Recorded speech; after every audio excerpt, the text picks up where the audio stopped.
Ya, assalamualaikum warahmatullahi wabarakatuh. Nah, di video saya kali ini teman-teman, saya mau menjawab dari pertanyaan ataupun beliau request.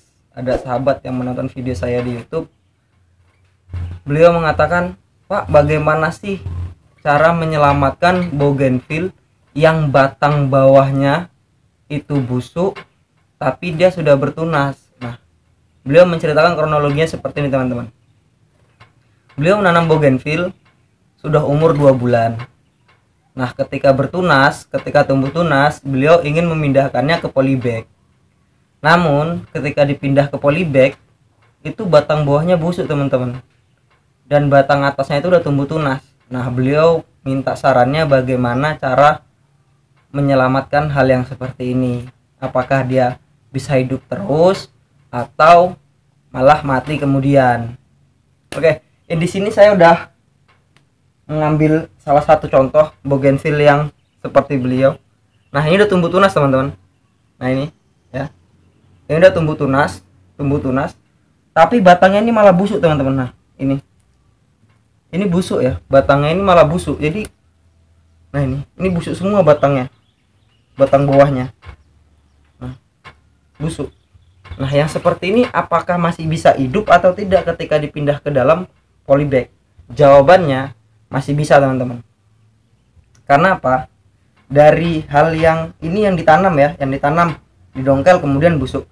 Nah, namun yang tidak ini yang tidak busuk ini akan tumbuh akar yang baru teman-teman. Namun prosesnya emang agak lama. Ini sekitaran udah umur 2 bulan lebih juga ini teman-teman. Saya bongkar, saya mau mastiin juga, ternyata memang di bagian yang kita tanam ini itu busuk. Nah, ini bisa kita selamatkan. Ada berbagai macam cara. Yang pertama, silakan teman-teman sebelum menanam kembali itu batang yang busuknya atau seluruh batang ini bisa direndam dengan cairan JPT, atau kalau nggak ada JPT ya bisa pakai fermentasi dari bawang merah lah teman-teman ya, supaya merangsang pertumbuhan akar. Nah, kemudian apa perlu yang busuk itu dibuang? Tergantung minat dari teman-teman. Kalau teman-teman mau dibuang ya silahkan dibuang, kalau enggak ya silahkan ditanam kembali. Nah, seperti itu. Yang kedua, teman-teman nggak perlu menggunakan perangsang,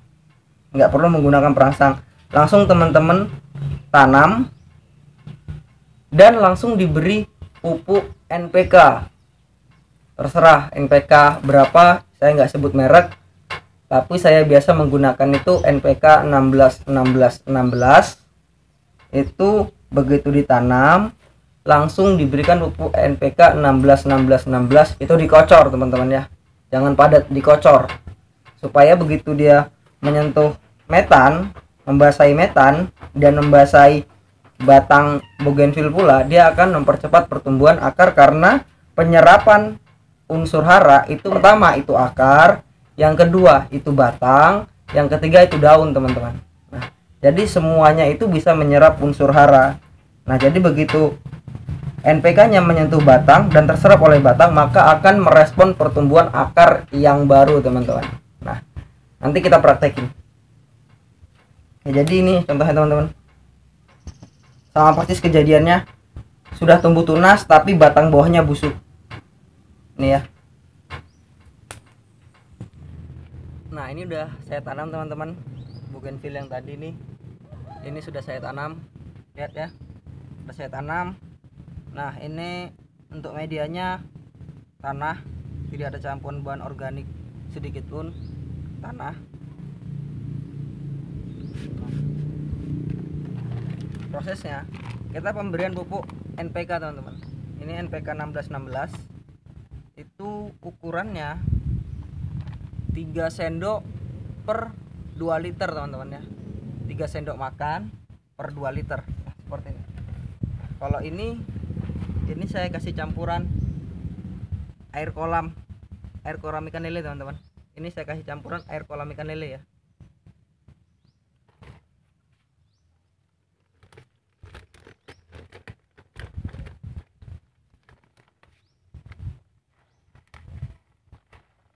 Ini 1 2 3.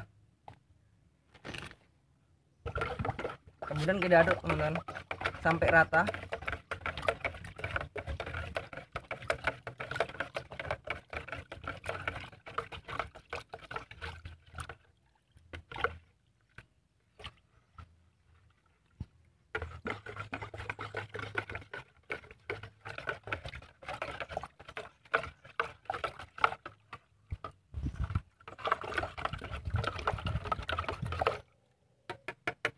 Nah, ketika sudah rata teman-teman, langsung diaplikasikan saja.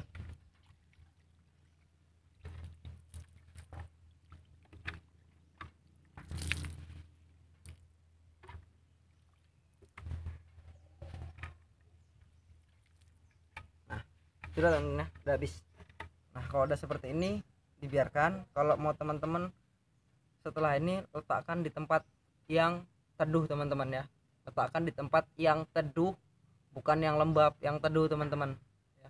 Usahakan 30% terkena sinar matahari dan 70% hanya terkena udara dari sinar matahari atau udara bebas yang sejuk lah bisa dibilang ya teman-teman ya. Semoga bermanfaat. Terima kasih yang udah menonton video saya akhiri, bila taufiq hidayah. Wassalamualaikum warahmatullahi wabarakatuh.